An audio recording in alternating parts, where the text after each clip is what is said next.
What's good, everybody? It's your boy Kobe Cole from the Low podcast. Your host, truly.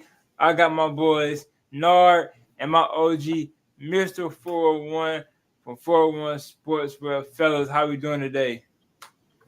Feeling good, feeling great. How you feeling? Man, I can't complain. They won't listen to me anyway. Yeah, man, feeling good, man. I'm glad to be here. Me So I too. ain't gonna, I ain't gonna waste our time. Let's go ahead and get straight into it. The Boston Celtics are your NBA champions for this year's basketball season. So, starting off with Nard, because I know he's going for the Mavericks. How do you feel about Boston overall season and whole, from the regular season to the playoffs to the finals? How do you feel about Boston as a whole? To me, Boston as a whole, good season, 2024 NBA champions. But I like to talk about the Mavericks first. What a season. Amazing run to the NBA Finals. Beat the Clippers in six, beat the Young Thunder in six, decimated the Minnesota Timberwolves in five, and then came up short to the Boston Celtics in 5 games. I really wanted Luka to get a ring so bad and Kyrie get a second. But while I was watching throughout the whole 5 games, it was like Luka wanted it more. Kyrie, he was there in Dallas, but wasn't there in Boston. And the role players didn't even show up at all, besides game 4. So when I look at it this way, I just want to congratulate the Boston Celtics for winning the 2024 NBA Finals. But most likely, though, they deserve it, though. Number 1 team in the NBA, best roster in the league, and I don't really have that much to say about it. Boston deserved to win the NBA Finals. Mr. 411. All right, gentlemen. So you want me to discuss the Celtics or Go is Celtics. that talk about Boston? Yes, sir. All right. Well, congratulations to the Boston Celtics, putting up banner number 18. Uh, it's well earned. We'll go ahead and get this out the air, out the way. For those who feel like Boston didn't earn this championship, that's totally false because um, this is the season. It's an 82 game season, and then it's a race to 16 victories in the postseason. And every team, when the season begins, has that same goal and that same opportunity. And throughout the season, all these teams are going to face injuries. You're going to face trials. You're going to face tribulations. You got a lot of stuff that you're going to face. And the bottom line is, did you build your team to survive an entire season and an entire playoff? Boston did that, and Boston earned the right to call themselves champions. Um, Great pickups, for their organization. Boston did a good job, with making these key acquisitions, and it paid off. Perseverance by the organization. You got to give them credit because Boston, um, they stuck with Brown and Tatum when a lot of the media, a lot of have said that maybe their time is up.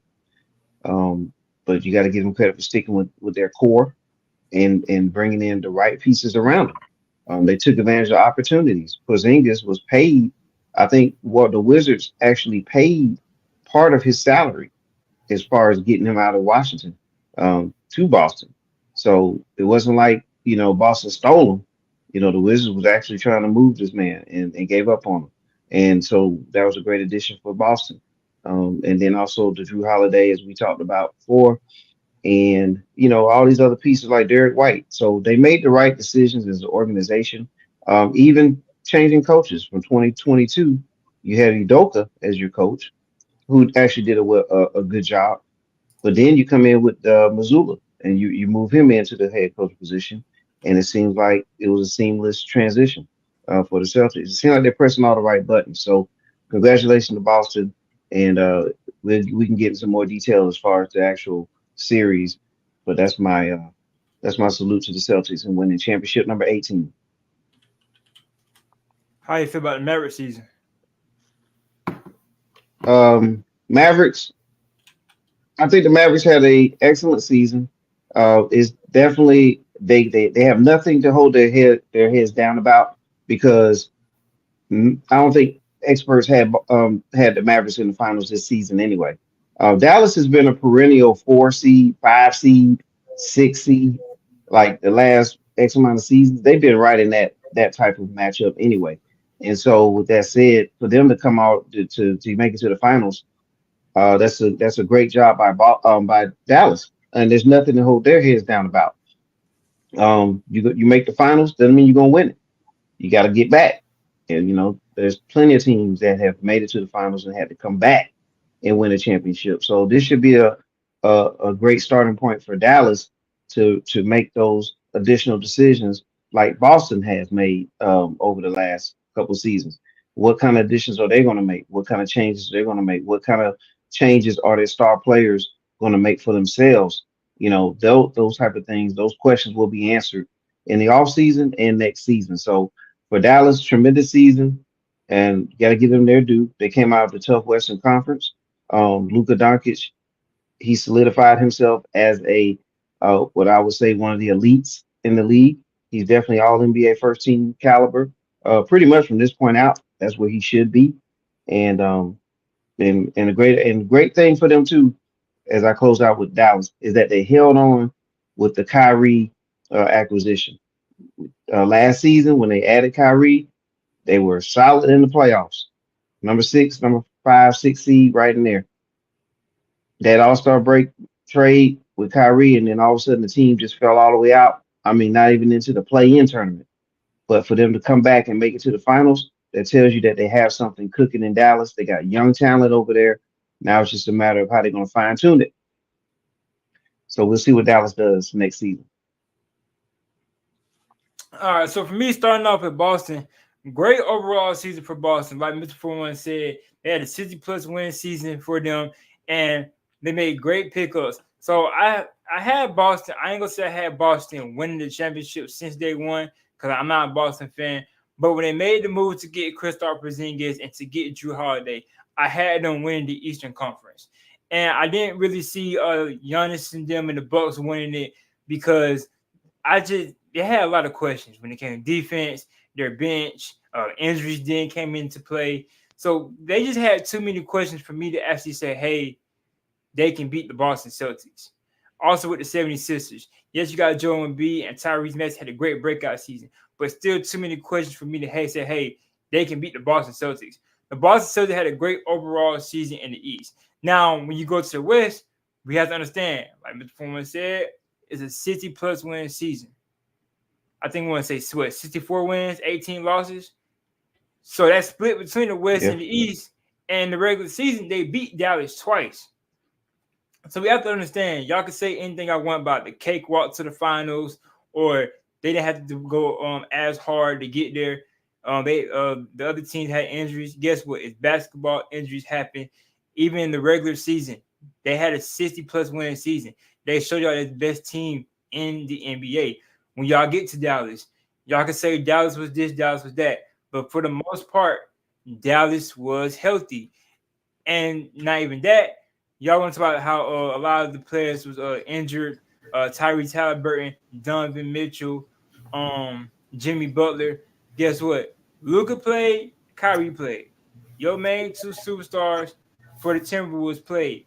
So you can't say that and turn around when they actually go win the championship. So overall, great season for the Boston Celtics. They did what they were supposed to do. And I love this quote by Joe Mazzulla. He said, if we lose, we suck. If we win, it's too easy. And they won. And not necessarily it's too easy because, like we keep saying, 60-plus win season, got to the finals, handled business in the NBA finals. If they all wanted to them to prove themselves wrong, they would have lost in the finals to Luka Doncic and Kyrie Irving. The Dallas Mavericks didn't show up. Now, to get to the Dallas Mavericks side of things, they had a great season. Now, overall season, it was a little shaky. I'm not going to lie. It was a little shaky. But in the finals, that's where they showed up. Kyrie, not finals. In the playoffs, that's where they showed up. Now, in the finals, Kyrie a little shaky. Role players a little shaky. That's when they didn't show up then. But they came in, I want to say, fifth seed, correct? They came in fifth seed and played the Clippers, played the Timberwolves, played the Thunder. They beat some top tier teams. Was it harder than the East that the Celtics had to do? Of course. The West mainly has all these superstars There's no complaints right there. So it's a great season by the Dallas Mavericks. It just wasn't enough, and I'm gonna keep saying this. Their role players, if it comes to the starting role players, to the bench role players, just wasn't enough. And it's not too many benches in the league that can really compete with the Boston Celtics bench. Maybe the Timberwolves bench could have competed. Maybe who else bench?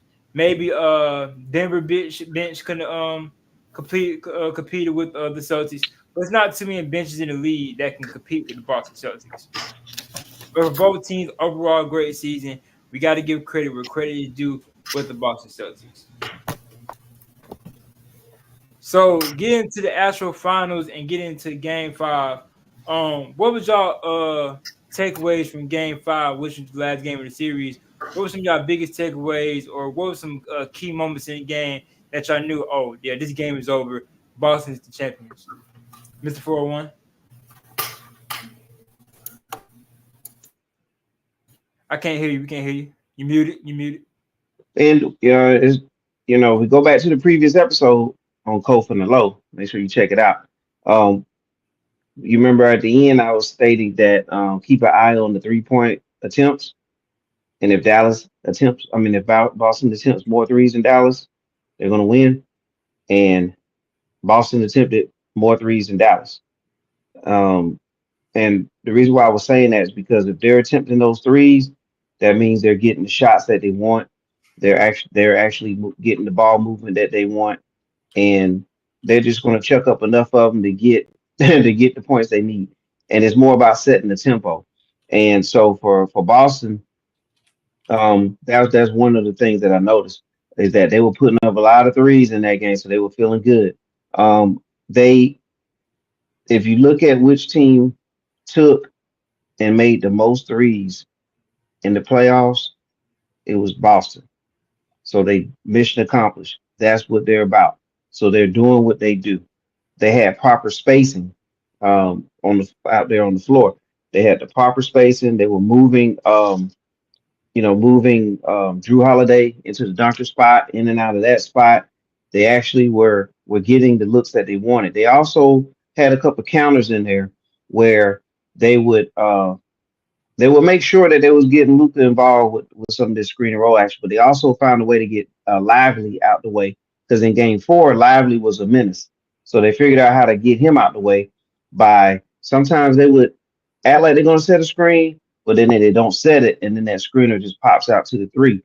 And they was forcing Lively to have to switch, and now he's just stuck either on an Allen with a Tatum or a Brown, or he got caught switching, and now he still has to run out on the island against like Pritchard or somebody in the game that's spreading the court.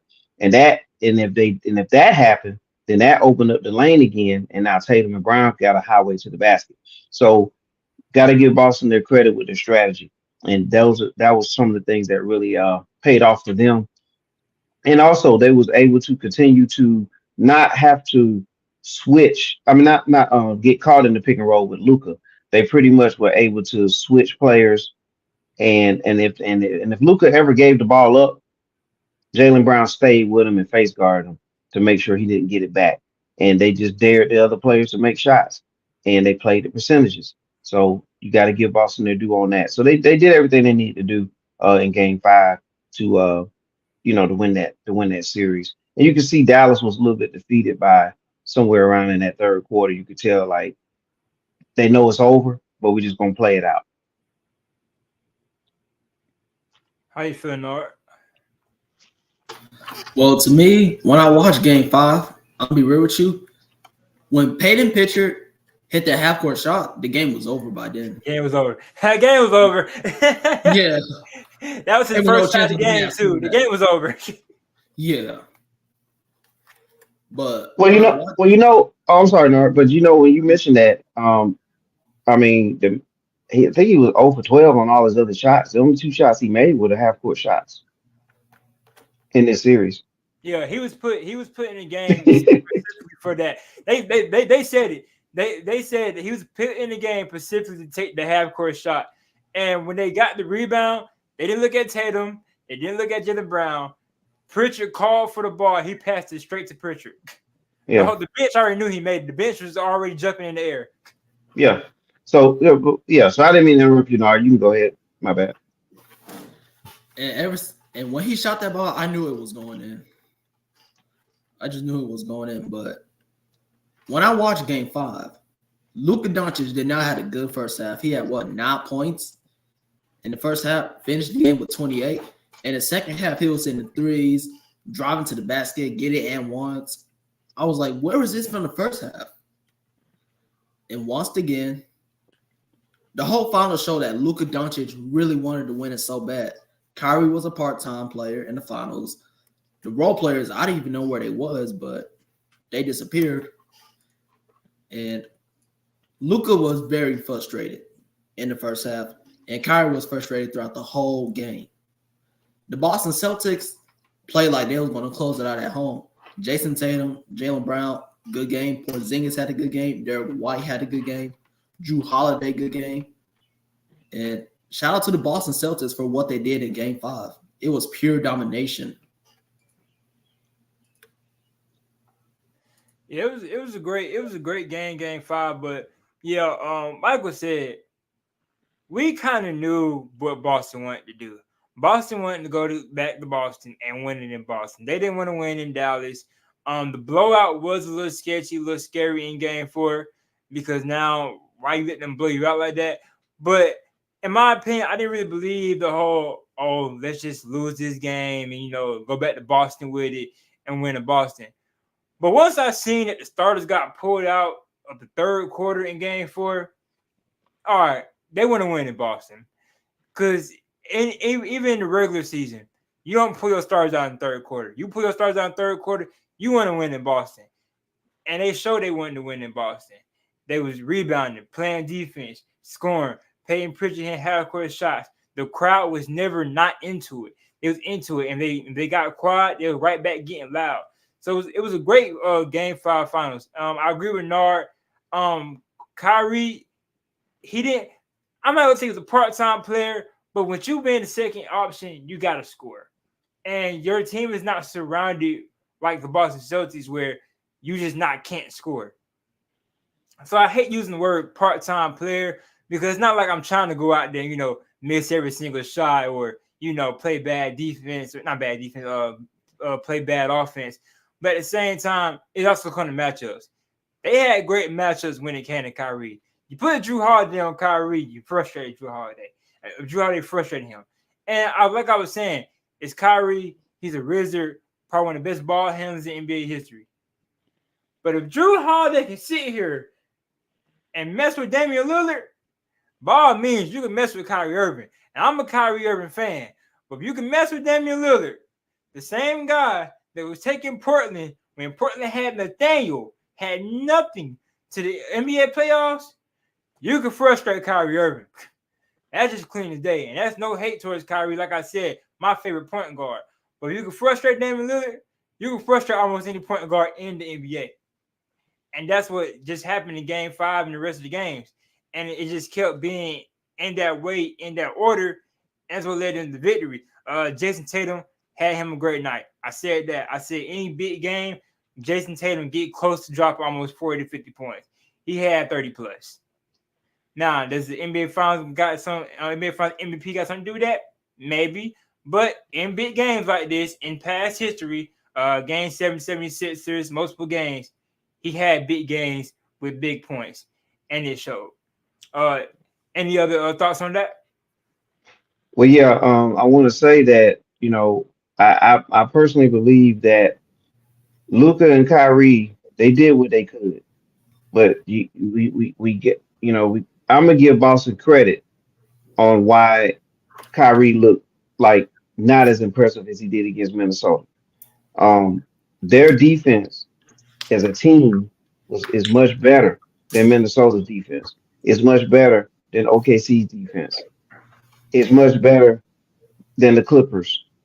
So what we're seeing is they played various teams, and each team that they played against had a weak link, per se, that Dallas was able to take advantage of. For example, McDaniel for is that his name? McDaniel for Minnesota? Yeah, Jaden McDaniel. Right. Jaden McDaniel, like Dallas was able to kind of hide either Luka or Kyrie in that situation because McDaniel wasn't like a reliable shooter in that series.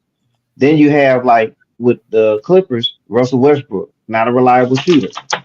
Oh, sorry about that, guys. You good? Oh, seen lost Mr. 401. But yeah, like he was saying, not reliable shooter. Points come into play this big time.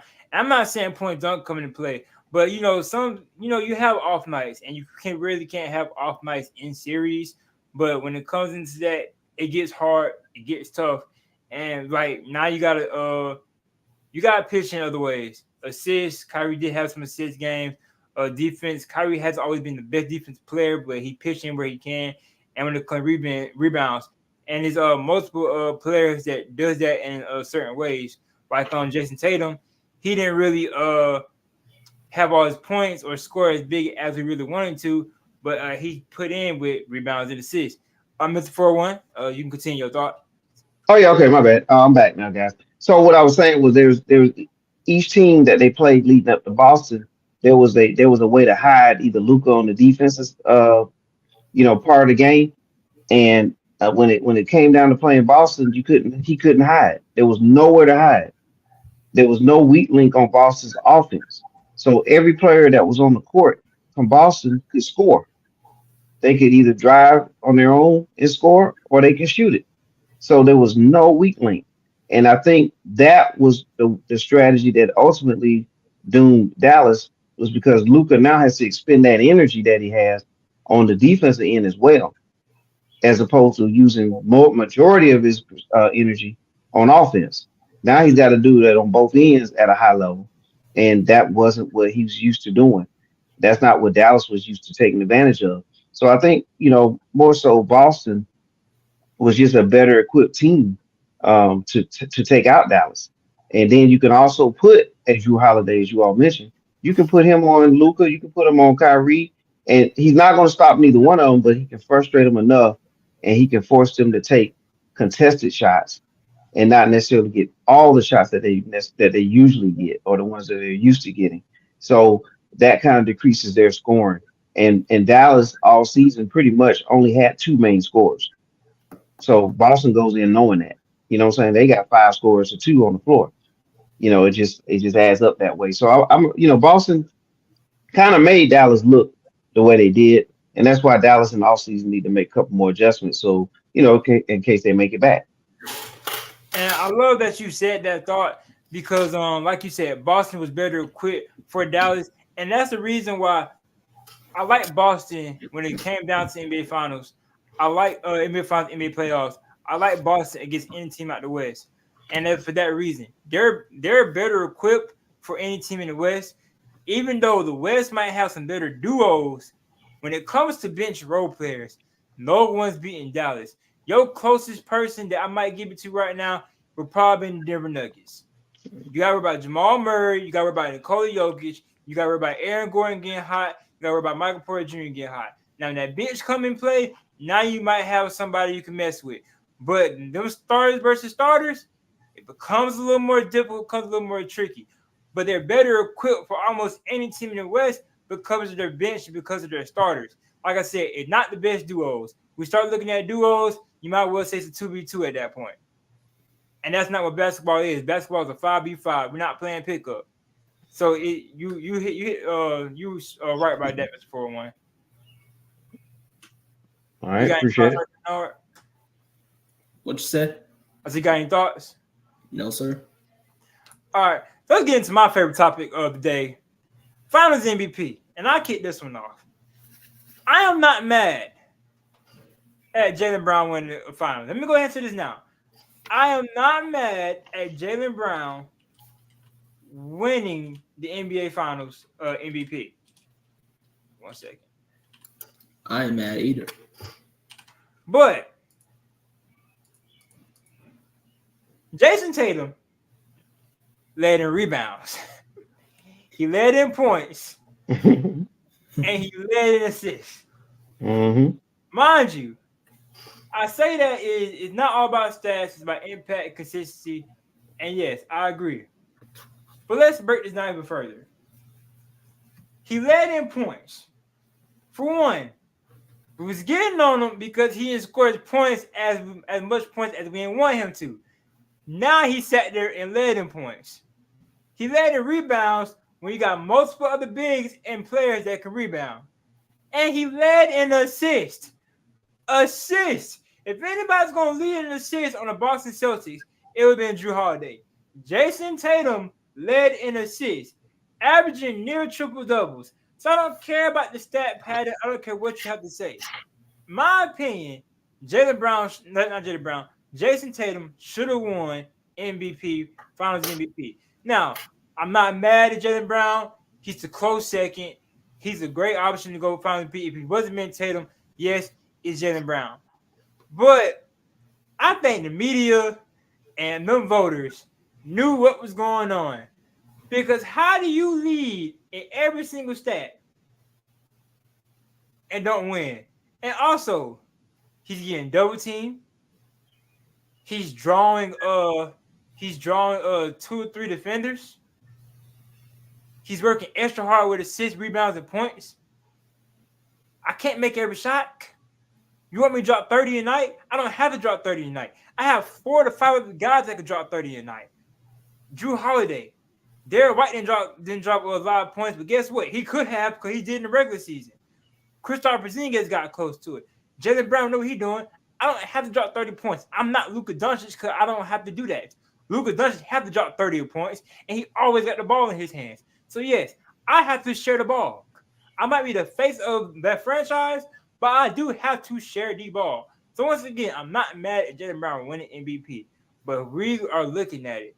My MVP is Jason Tatum. He led the stats. He did what he had to do. He won. And don't get me started about this media. And you know what? That's a conversation for later on after the MVP topic. But whoever wants to take it next, y'all got it. I'll go. So to me, Jaylen Brown won Finals MVP, but I had Drew Holiday win it, and I'm not surprised that Jaylen Brown won it because he did play like a Finals MVP. But like you mentioned, Jason Tatum led in points, rebounds, and assists. But Jaylen Brown, he was playing both sides of the ball throughout the whole Finals. Like I was saying in the last few episodes, everybody was playing off of Drew Holiday because of the experience and that he won the Finals with the Milwaukee Bucks in 2021. So that's why I had Drew Holiday winning the Finals MVP. But I ain't mad that Jaylen Brown won it because he played like a Finals MVP throughout those whole 5 games. The reason I want to pick Drew Holiday win MVP, he would have been third, but he's far away from the other two. He would have been third. Also, Kristaps had got hurt. He played great defense, but you also gotta put up points. He had an effect in rebounds and assists, not like Tatum though. But I get what you're saying that they fed off of Drew Holiday, but I wouldn't necessarily put that into Finals MVP. That just go into leadership and veteranship. That just go you being there before. And you can get that off from multiple players in the league. So I just can't give Drew Holiday that off of that. Now, his game 2 performance, I think that was game 2. He dropped 26 points. Now he made a really good case, but I still can't give it to him because, I still can't do it. Yeah, there's a reason behind that, and that'll be for a whole nother time. It can go way in depth on my theory as into why. I just gotta. There's gonna be a couple people I'm gonna have that discussion with, which probably includes you guys too. But it's beyond the court, in my opinion, on why Jaylen Brown won the MVP. Hey, now for one, if you're going into the media, let's say that conversation. I had same mine too. So yeah, I'm not even gonna give the reason. And now I will say this: Jaylen Brown, in order to even be considered, he had to perform well. So again, just like you said, you're not mad at Jaylen Brown for winning the MVP. I'm certain, Nard is not as well, and I'm not either. None of us are. We're not upset about it. I don't even think the Celtics are upset about it because they're like I said, they shown that they're a unit. But taking all that aside, I was surprised when they announced Jaylen Brown as the MVP because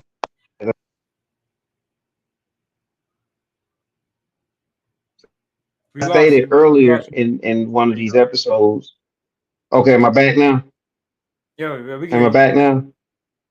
We can hear you. Okay, so so as I stated in one of the previous episodes, I felt like Tatum, he just needed to have that one big game, right? And I think it was around in the predictions, like, Boston is loaded. I mean, they're good, solid across the board. Tatum doesn't have to he don't have to score 40 a night for them to win. He doesn't have to do the Luca thing, or what I'm saying, or the James Harden thing. You got to put up all these points in order for your team to win. He didn't have to do that. He's in a situation where he doesn't have to. But in the meantime, he was still assisting the ball. He was still the focal point of the offense and playmaking. And so I thought as long as he has one breakout type of game, that would kind of solidify him for MVP. That 31 points, 11 rebound type game, he had it. So I was like, yeah, he's going to get it. Now, Jason Tatum, all right, in the last 50 years, the NBA is like 70 years old. It's like 72 years old. In the last 50 years, only one player has not won the finals MVP when leading their team in points, rebounds, and assists in the finals. So this is out of the box right here. So that's why I'm thinking there's something up. The other thing, okay, he's only the sixth player in NBA history to do those things as well, like to lead your team in the those categories. And let's name these players that have done it.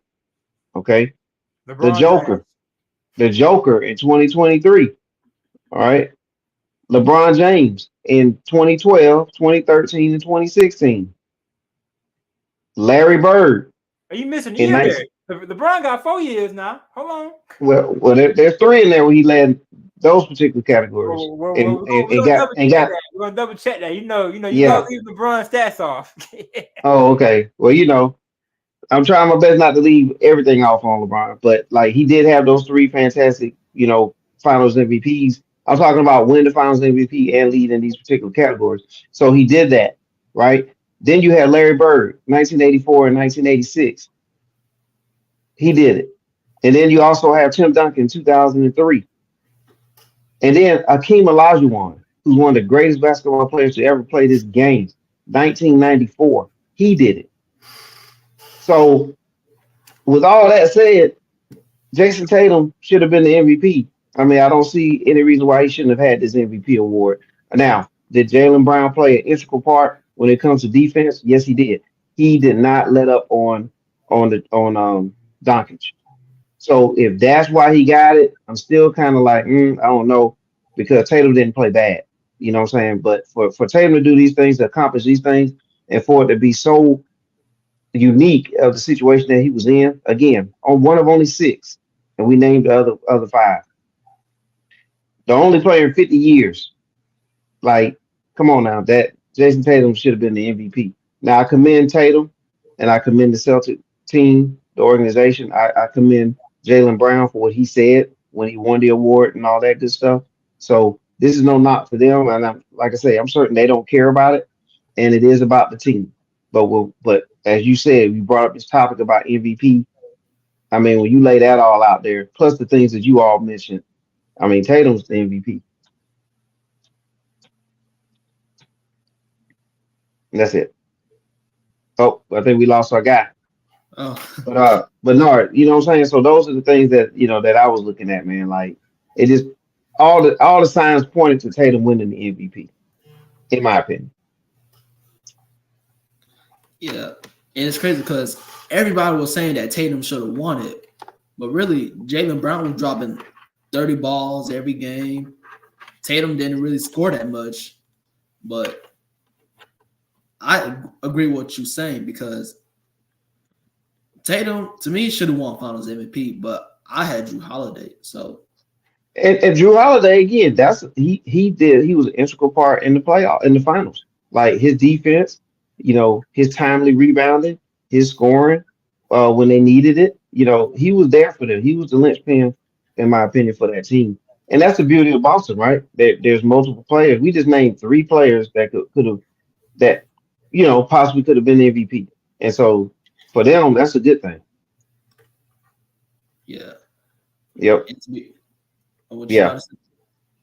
No, I'm saying for them, that's a good thing. You know what I mean? Like for them to be able to have that type of balance, um, we got to commend the Celtics for having that and constructing their team that way. Man, if and look, we probably could have got Porzingis might have had a case for it if he played in every game. You know what I'm saying? That's another name we possibly could have thrown out there too, if he was able to play more.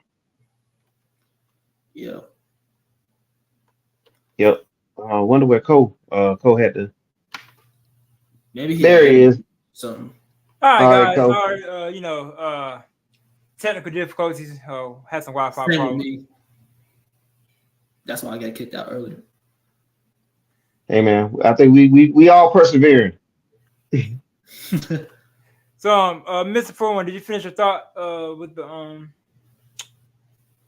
Yeah, I did. I was just saying, and I think you remember that, but just saying, like with all the accomplishments there, the uniqueness of this situation, like being the only player in the last 50 years to not win the Finals MVP and lead your team in points, rebounds, and assists, 50 years, and then we just named the other players. He's the sixth player in the history to lead his team in his categories in the finals, and he did that. Like in the players that we named, and I'll just say this, to tie it up. Joker, Hakeem Olajuwon, Tim Duncan, LeBron James, and Larry Bird. The years that they did this, these guys were playing at a high level. I'm talking about elite level. '03 Duncan, that was pretty much Duncan in his right in his wheelhouse when he was playing at his apex. Hakeem Olajuwon, 1994. Uh, I watched this myself. This guy led a team that had no All Stars on it and won the championship. That's Hakeem Olajuwon. That's how great he was. If he was playing this game today, I kid you not, he would be averaging. He would be flirting with quadruple doubles on a nightly basis. That's how great Hakeem Olajuwon was. And with this style of play and this type of league, the way it is now, with no hand checking, not really too many true big men, and Olajuwon, if you want to think of him as a power forward that can play center, he was doing that back then in the days where there were centers. So, that he was a monster. And then LeBron James, that's enough said for it right there. Larry Bird in 84 and 86. Larry Bird was in the run of three straight MVPs in 1984, 85, 86. So you talking about an elite Larry Bird at that time. So Tatum would have been in that company if he would have won that MVP award. and that would have been some great company to be a part of. Yes, absolutely. All right, fellas, we're gonna wrap this up a little early. Any closing thoughts? Nope. Nope, just a great NBA season. Looking forward to the draft. Nard, good to see you as always, and Cole, good to see you as always. And Yes, always sir. a pleasure, always a pleasure. As NBA season wrap up, that means NFL off season, NBA off season, NFL off season talks are coming, and our next big season is gonna be NFL. We're gonna get some more trade talks with NBA. Big trade happened today. Alex Caruso went to the OKC Thunder and traded for Josh Giddey, and he'll be going to the Chicago Bulls. Wow. So we'll be getting in that, and we'll be getting to that trade talk. All right, once again, thank you, fellas. Catch you soon. All right, later. Yes, sir.